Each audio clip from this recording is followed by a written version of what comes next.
Mets fans, it's a new day, it's a new week, it's a new month, and it's time for us to get rolling with the official start of Major League Baseball offseason. How we doing, everybody? It's Wardy here, breaking down all the latest news and rumblings of Mets land. And folks, in case you did not check out our live stream from this past night, please make sure you do so, as we broke down in real time our immediate reactions to the LA Dodgers winning back-to-back World Series championships, and what David Stearns and Steve Cohen must learn from the continued winning ways of said Dodgers, so that way these Mets can finally, somehow, some way, get themselves out of the rut that they continue to find themselves in. Because today, folks, we have some significant news to get into that has dropped over the past 24 hours. Initially from my good friend, the platform that you guys will see on the platform in the near future, that being Will Salmon of The Athletic, making it known that the Mets are closing in on their new pitching coach, and that is in fact going to be the guru from the Boston Red Sox, the man who is literally the director of pitching in Boston, who's helped lead a Red Sox club to being one of the best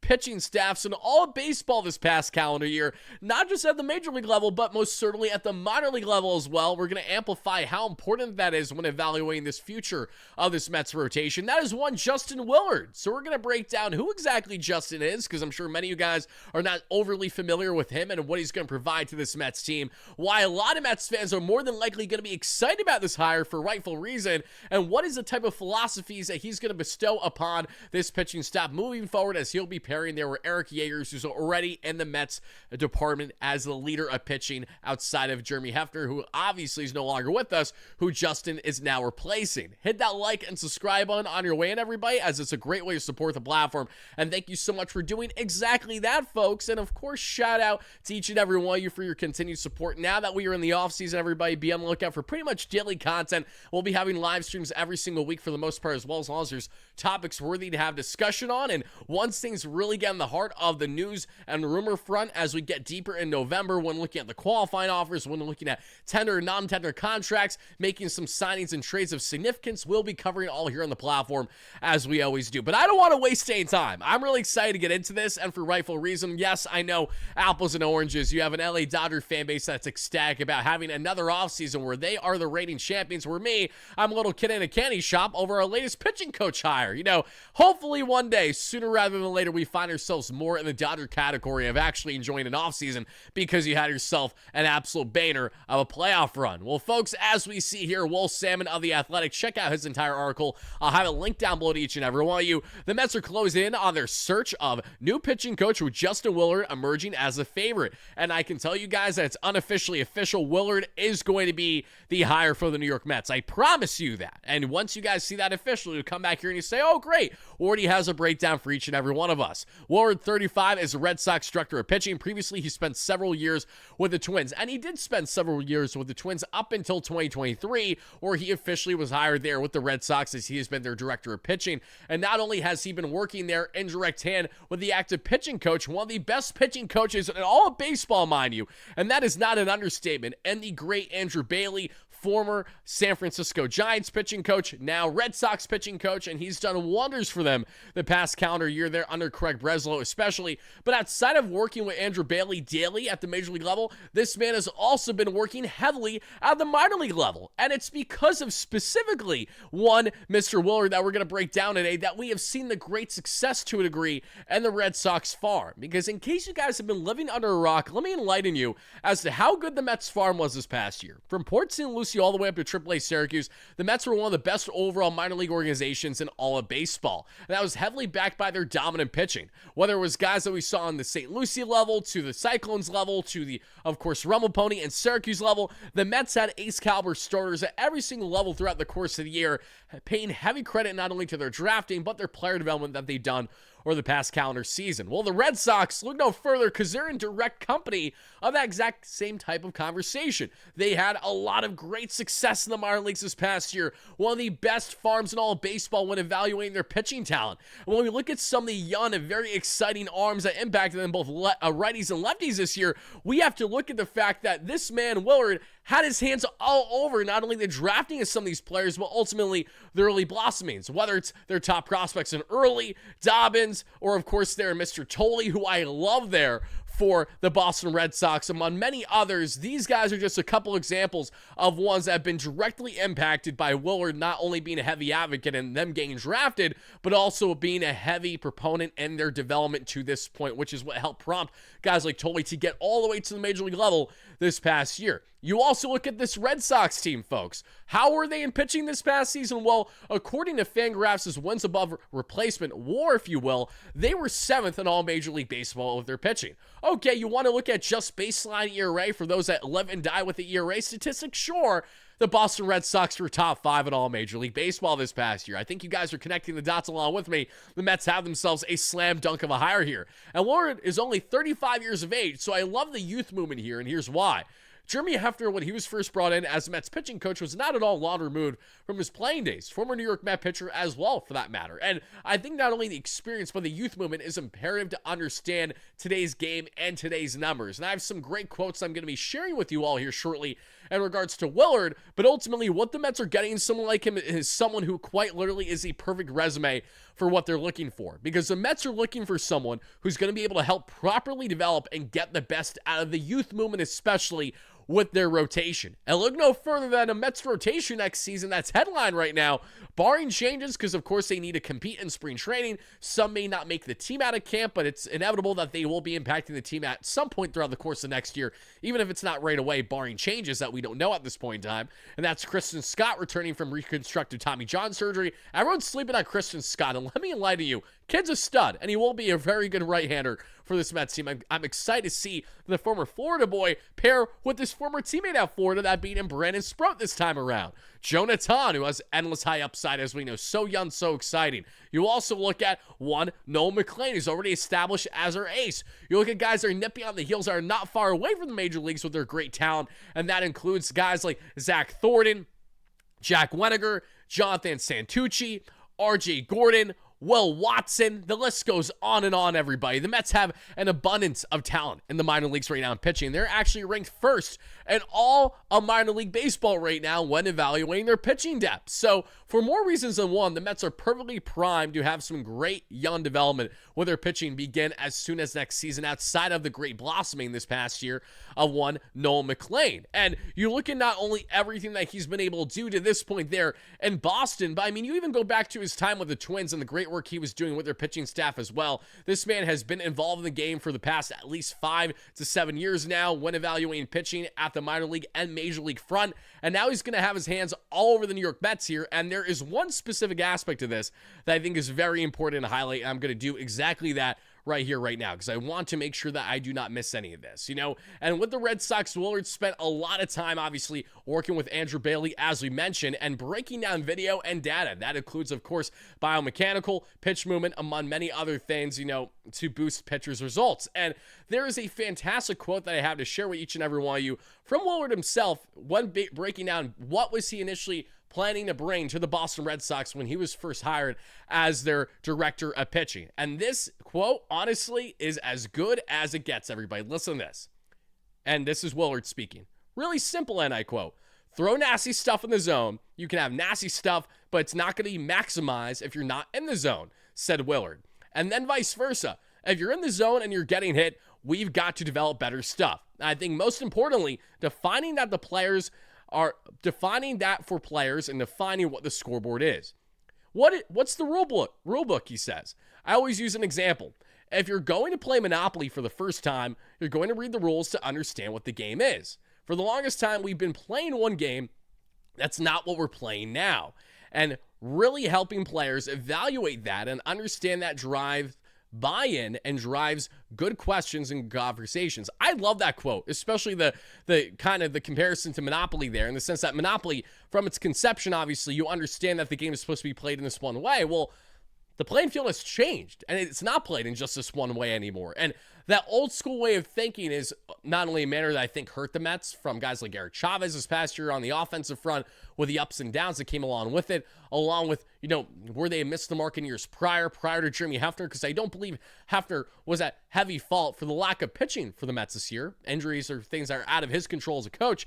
However, there was something missing about Jeremy Hefner this year, what we were hoping to maybe see more of to get the best and the maximization out of this rotation. It appears the Mets are now going to finally be able to do that now, but with their youth movement in the process. And this is what makes this hire even more and more of a slam dunk. The fact that the Mets are on the cusp of relying heavily on their internal options for their rotation, paired with obviously a potential Tarek Skubal blockbuster pursuit, a one of a Framber Valdez, a Freddie Peralta, a Joe Ryan, if we're getting crazy, a Dylan Cease, a Sandy Alcantara, Edward Cabrera, Mitch Keller. There's plenty of varying degrees of talents of starters available in the market.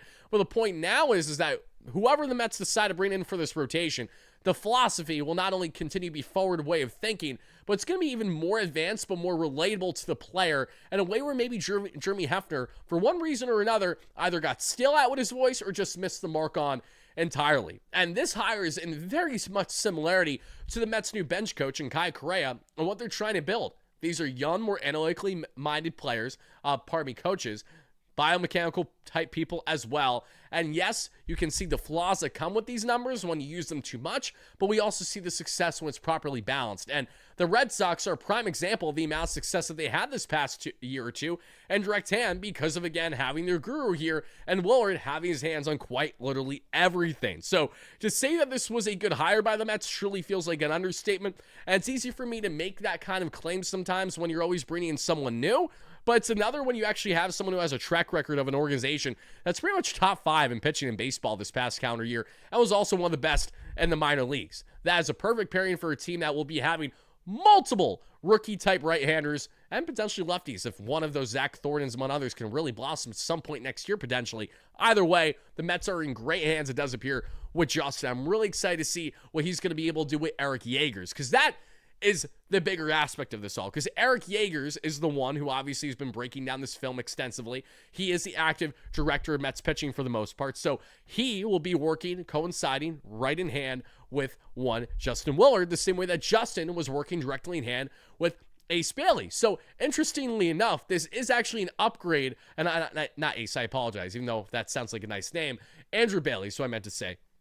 And no, this is not a demotion for him because he's going to be fully at the major league level now. The difference from what he was doing prior with the Red Sox is that while he was working and reporting with Andrew Bailey daily, he was having his hands all over the minor leagues. Instead now, while yes, he will be dabbling in the minor leagues, the heavy emphasis here will be obviously on what he's doing daily with the major league roster for the New York Mets. So that is how this is an upgrade of a position to go into the full-time pitching coach role now to, again, work side by side with what we have there in Eric Yagers, who is a very young, analytical, biomechanical type mind. And I think that this is going to be a perfect blend. The Mets have absolutely hammered home and have slam dunked this far this offseason and bringing in guys that are going to be nice, seamless pairs for who they have internal. Eric Yagers, as well as who the Mets have now on hitting. Everything looks like it's now finally coming in unison. The dominoes are falling, but in the right manner. Instead of how we had, Eric Chavez and Jeremy Barnes, two guys on the polar opposite side of the spectrum, and how they evaluate hitting, yet they're the two hitting coaches that are supposed to combine their information on a daily basis. It didn't work out a lot of the times. The numbers may say it did, but the eye test most certainly said it didn't. And the clutch gene, the lack of it, going 0 for 70, once you are in the ninth inning, trailing a run or more, speaks for itself. So the pitching, while Jeremy Hefner was not the sole reason as to why the Mets had their woes this past year, he also didn't necessarily help too much either. You have to wonder how much was Hefner the driving factor behind the kick change for one Clay Holmes and really fine-tuning his arsenal from a reliever to a starter. He had plenty hand and say there, but to what degree is what one ponders, my opinion. Also, Steve Cohen was going scorched earth. If he wasn't going to fire Carlos Mendoza, that entire staff was going to go. So that way, Stearns can pick every single one of his guys. Because, reminder, Jeremy Hefner's been in the Mets organization for the entire time that Cohen was here. So that was a grandfathered in position, as was the case with Chavez, as was the case with Barnes, and as was the case with some other areas the Mets have now let open to having new coaching opportunities for. So in the case of Willard, he not only enters the big market going from Boston to New York, one big market to another, he goes from an organization that's been absolutely jaw-droppingly good with their pitching. I mean, Garrett Crochet is one of the best starters in baseball, and we got to see Mr. Willard work side by side in direct hand with him throughout the course of the year. It's only great things that I'm saying to you guys. So I know this is the part where you say to me in the comments, Wardy, why are we talking about Joe Schmo? Justin Willard's a schmuck. He's a no-name. He's going to do nothing for this team. I understand you and your casual take. That's fine. I expect it. It's inevitable. All I'm here to say is there's a lot to like here, regardless on if you want to like it or not, okay? So that's what we have here in Justin, everybody. There are some other great information that you guys can find out there, a little bit more on him, his philosophies, and how he plans to approach it and ultimately attack Mets pitching. But I really go back to that quote and hammering having nasty stuff in the zone. The Mets were horrendous when it came to walking everybody and their mother the past year. The heavy factors to why the Mets could not provide length for their starters beyond 4.2 to 5 innings in many cases would be because they were walking guys 3, 4, 5 plus times a game as your starter. You just cannot do that, okay? And the Red Sox were unbelievably proficient this past year from the minor leagues up and trying to eliminate that walk rate to a degree. So not only has Willard helped tremendously on that front, but the emphasis on having nasty stuff in the zone. If it isn't working, obviously, vice versa, then we obviously have to work on your arsenal more and get yourself right so you can be the pitcher that we're trying to mold you and blend you to be, along with what you want to be yourself, have the success that you're longing for. And this is not the only coaching hire that we're actually breaking down today, everybody, because a little sneak peek, we do actually have a minor league coach that we're going to break down today, but the reason why we're going to have a little bit of expanded conversation on the coach for the minor leagues is because that coach who the Mets brought in for Double-A that we're going to break down shortly is a coach that is probably going to skyrocket to the major league level. Another name that you might not be too familiar with, and that's okay because I'm here to enlighten you to each and every one of you so that way you guys know. But before we get on to that next topic, everybody, I definitely want to hear from each and every one of you in the comments down below on your thoughts and your excitement level on the hires the Mets have done with their coaching staff thus far. I have not at all been complaining about who the Mets have brought in. However, I am sincerely complaining about who the Mets are allowing to walk. Now, as we know, Antoine Richardson, who was the guru for the Mets in their base running the past year, the reason why Juan Soto became north of a 40-40 player for the first time in his career, heavily credits, rightfully so, Antoine Richardson, who we can all agree wasn't really at all a household name of a coach for the Mets up until this year because of how efficient the Mets were with their base running. Antoine was all over that, and he was a heavy factor behind that success. Well, according to reports, according to Andy Martino of SNY, hasn't been for a lack of effort by the Mets. They've done supposedly everything that they can to bring back Antoine Richardson, but they have not reached an agreement on a new contract, and Richardson is expected to leave the organization. Now, that is the lone coaching move that I'm very disheartened by, because while Richardson is not a guy that I think fans should be overly losing sleep over, because why lose sleep over a first base coach? In that same breath, who is the active manager right now for the Miami Marlins? That same man previously interviewed for the Mets managerial role before, I believe, Buck Showalter took it, and was the multi-year first base coach for the LA Dodgers. Marlins are on the up-and-up swing, and they have a smart man there leading the charge. That's just a prime example of just because you were a first base coach doesn't mean that you can't potentially be more of value elsewhere. And that's where I think the Mets reached a crossroads, sadly, with Antoine Richardson. Because one, they had a losing season and a walk year for him on a contract when he was the story of the Mets coaching staff this year. It wasn't Carlos Mendoza, for anything positive at least. It was most certainly Antoine Richardson. So pair that with knowing Antoine's looking for a nice payday. Not that Steve Cohen can't pony it up, but rather, if they've done everything that they can, but he wants to leave the organization, that says more about Antoine just not wanting to be with the Mets because they're the Mets. And can you blame the guy? The Mets didn't make playoffs this year. He did so many things right with their base running. The Mets played horrendous baseball from mid-June on all year long for the most part. If I'm Antoine Richardson, if I see an opportunity to move up instead of lateral from first base coach to first base coach, but maybe a bench coach role elsewhere, maybe a hitting coach role in a certain area, maybe just a more impactful coach in a different organization, he's going along to seek that. And that's why he's not returning the Mets more than likely. So that is my one qualm when it comes to the Mets coaching decisions at this point, is that you did not allow the one man who was a resounding yes to every fan and their mother to see return for the upcoming season. He's now not returning because of things that are supposedly out of the Mets' control, which is very frustrating. I'm wishing Antoine the best in his future endeavors, but at the same time, he wants nothing to do with the organization. Thanks for all the tricks and tips. I hope that we saved all of them that we could. Now, kick rock, see you, buddy. Wishing you the best elsewhere, only kind of, because I'm upset that you're leaving us, truthfully and stubbornly. But going on from that coaching hire, let's get on to the next one, everybody, because I think you guys are going to be really intrigued, but honestly, I don't know how you're going to feel about this one. That's why we're going to break it down right here, right now, everybody, because take a look at this.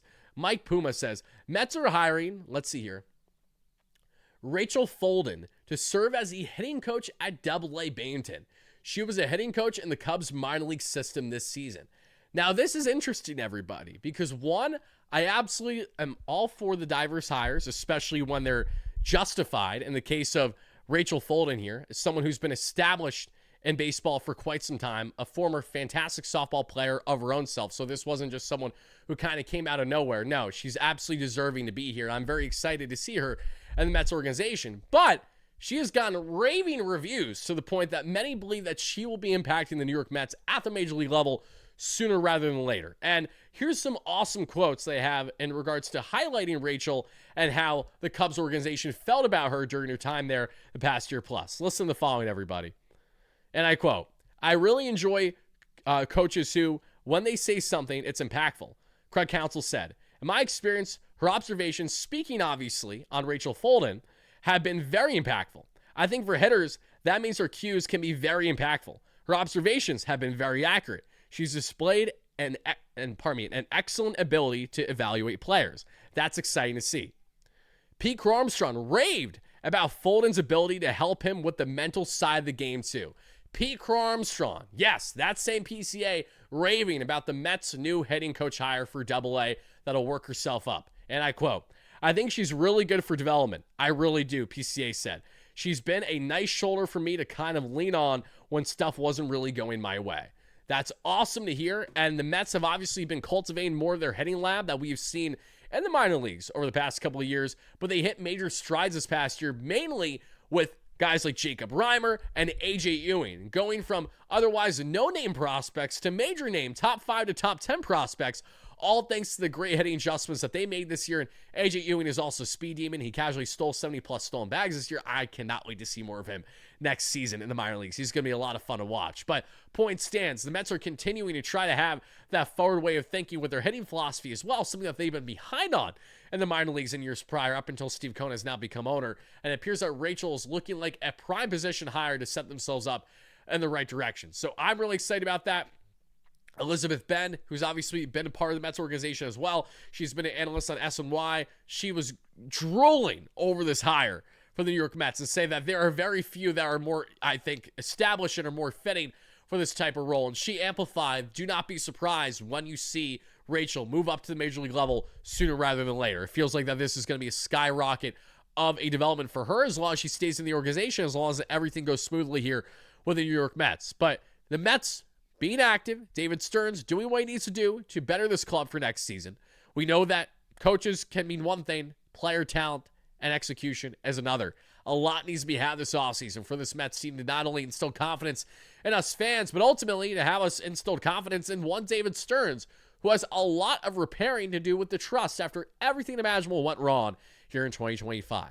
But Mets fans, I want to hear from each and every one of you in the comments down below. What is your thoughts on Justin Willard, the guru there from the Red Sox, coming in from their director of pitching to now being the official pitching coach for the New York Mets? I definitely want to hear from you guys your thoughts about exactly that. And ultimately, not only Willard on how he impacts the major league level, but on how he's going to be able to impact those younger guys. Because as I mentioned with guys like Tolley, Early, Dobbins, among others, he really had a great helping hand there. You know, and the fact that a lot of these starters, mind you, reached 30+ starts in the minor leagues, you know, leading to their call-ups is significant, because that is where Willard yet again had all his hands on the good, which was the success. So hopefully we see more of that this time with the New York Mets and their young pitchers. And for the veterans that are here, hopefully he brings newfound information. I like the Monopoly quote as well to kind of see how, yes, baseball is played one way, but we don't play it that way anymore. We play in a multitude of ways. And I'm going to break it down to you in real time how we're going to be going about our philosophy together. I'm excited to see what the future holds. Cautiously optimistic, as I always am, until this team starts to succeed consistently. Something that I really have yet to see as a Mets fan since covering Steve Cohen's very first move and onward here on YouTube, and that was a Trevor May signing in December of 2020. Feels like yesterday. May's been on the platform as a friend since, wishing him well. But that's all I got for you guys. Thank you again so much for watching. Let me know all your thoughts and comments down below about the Mets' latest hires. Maybe what do you anticipate that they do next when looking at the third base coach, when looking at the bullpen coach, and when looking at the other areas of need for this coaching staff before we get on to the player personnel stuff. Until then, everybody, have a fantastic rest of your night, day, evening, whenever you're watching this. And as always, no matter what, let's go Mets. Peace out, folks.